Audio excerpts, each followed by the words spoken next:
What's up, guys? Sleepy Jirachi here, and today we are going to talk about HOENN speculation.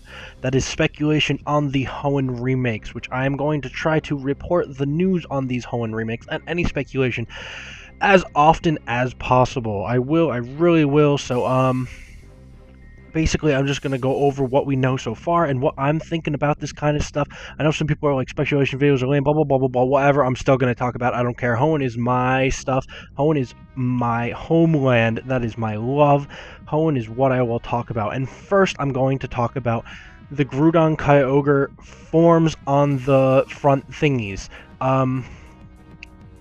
There's completely different. They're all new on the front covers, as we all saw.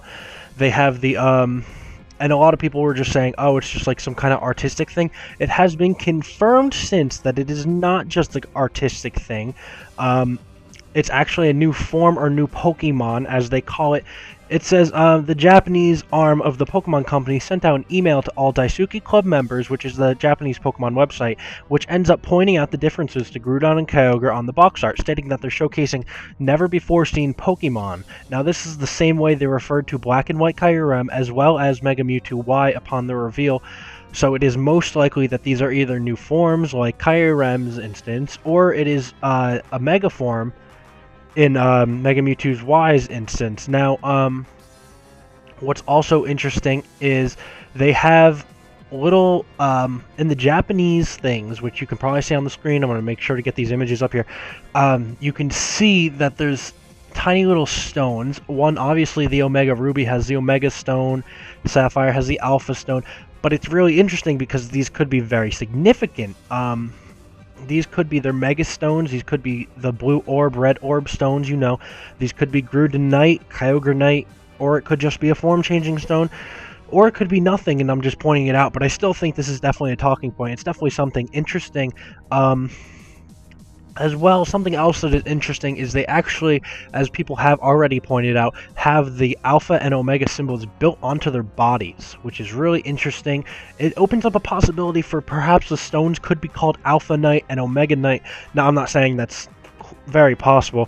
From what we know of Mega Stone so far, it's always the Pokemon's name, but I'm just saying this could open up something that I'm going to talk about later. So basically, they have the symbols on their bodies. Groudon has it on what seems to be on his leg, maybe, and definitely on his hand, while Kyogre has it on his hand, and he has that symbol on his forehead, which is what mostly made everyone think it was new forms or new something in the beginning, because he doesn't normally get that forehead, and Kyogre's eyes, and Kyogre's whole thing looks awesome. He just looks amazing in this new form thingy.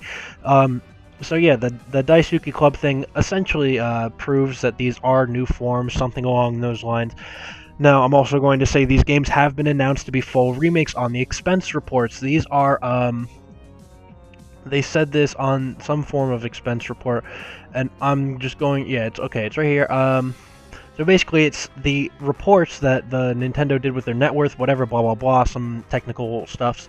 The announcement was made only yesterday, so we were unable to include them in the supplementary document for this financial briefing, talking about Ruby and Sapphire, the remakes. And it says, but the latest installments from the Pokemon franchise, Pokemon Omega Ruby and Pokemon Alpha Sapphire, will be released globally for Nintendo 3DS this November this year. We know this. They are full remakes of the Game Boy Advance Pokemon Ruby and Pokemon Sapphire games, which sold more than 5.4 million units in Japan, 16.22 million units worldwide. Woohoo, that's fantastic. Anyway, they just said full remakes. So they are remakes. They are not sequels. This is important. They are not sequels. They are remakes. They have been confirmed to be remakes. It says it right there on the Japanese Nintendo website. In English, mind you. Obviously, this doesn't mean they are complete 100% remakes. They're not like they're just porting the game to 3DS.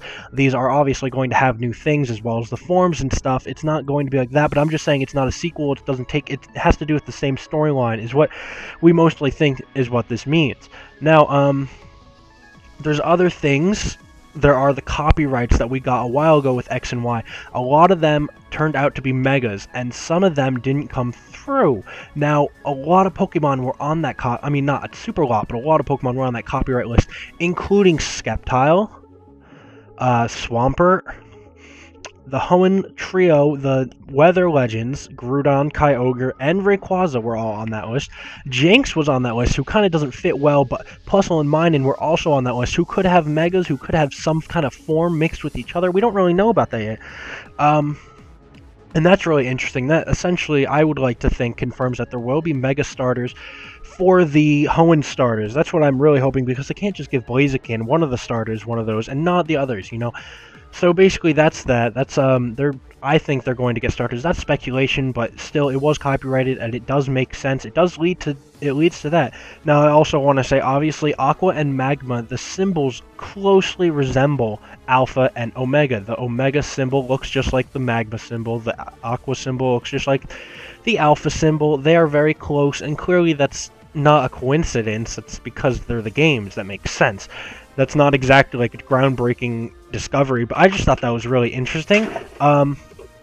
Obviously, there's going to be tons of fakes everywhere. I've already seen fake scans, fake screenshots. That's going to pop up. That's going to happen. And I'll make sure to get to the bottom of whether things are real or fake.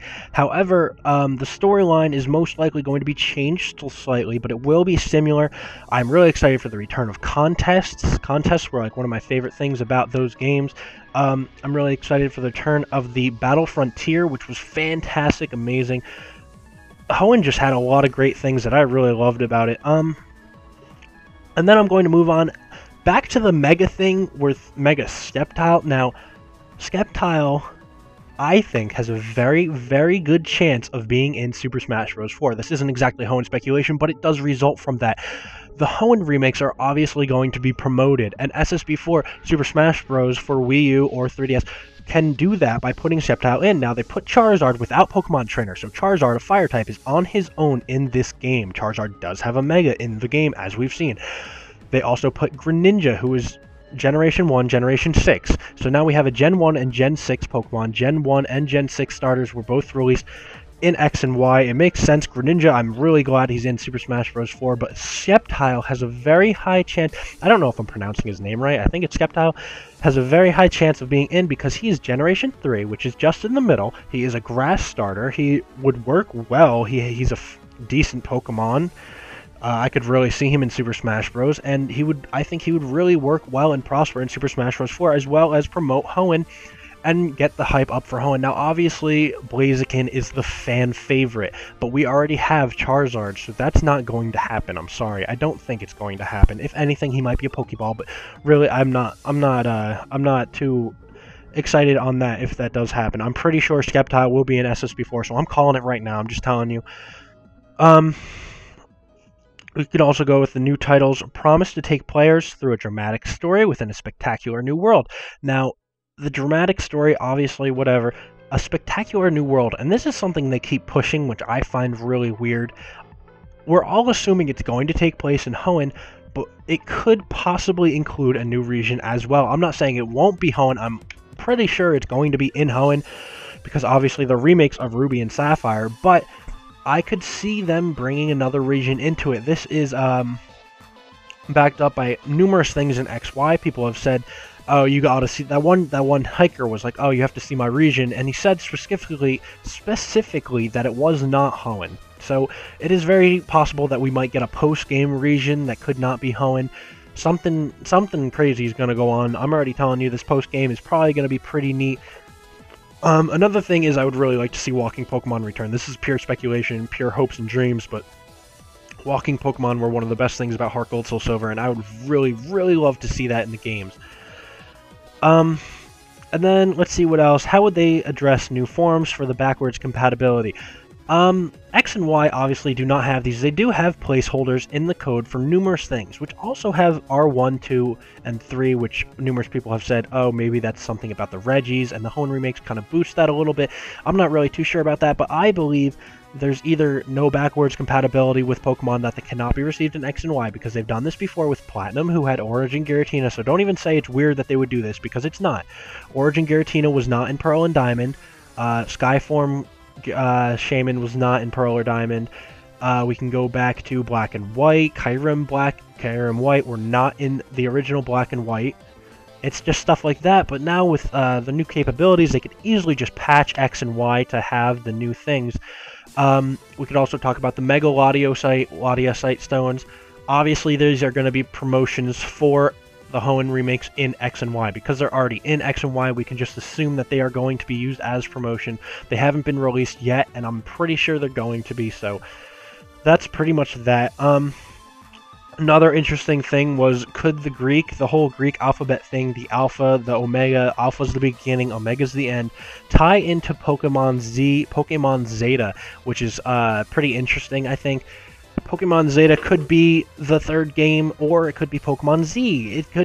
Zeta is pretty interesting, I guess, because Zygarde's new forms, there's supposed to be 2 new forms. And then I also wanted to talk with going all the way back to the beginning with the new possible Megastones. When I said Omega Knight and Alphaite, the reason I was saying that was because what if Rayquaza can hold these stones as well? I'm not saying I think Rayquaza will definitely get a new form along with the other 2, but I'm saying he could have a specific form per game that will make him almost in the likelihood perhaps glow in the same way as one of the others and have new aspects of the other 2 weather legendaries. I could honestly see Rayquaza getting an Alpha and Omega form. I really wouldn't doubt that. I could see him getting 2 forms for each game because they're not going to remake Emerald. They've done this before, guys. Stop complaining about the remake of Emerald. It's not going to happen. I'm sorry, it's just not going to happen. And then, so how about maybe they will introduce a transgender Meowstic?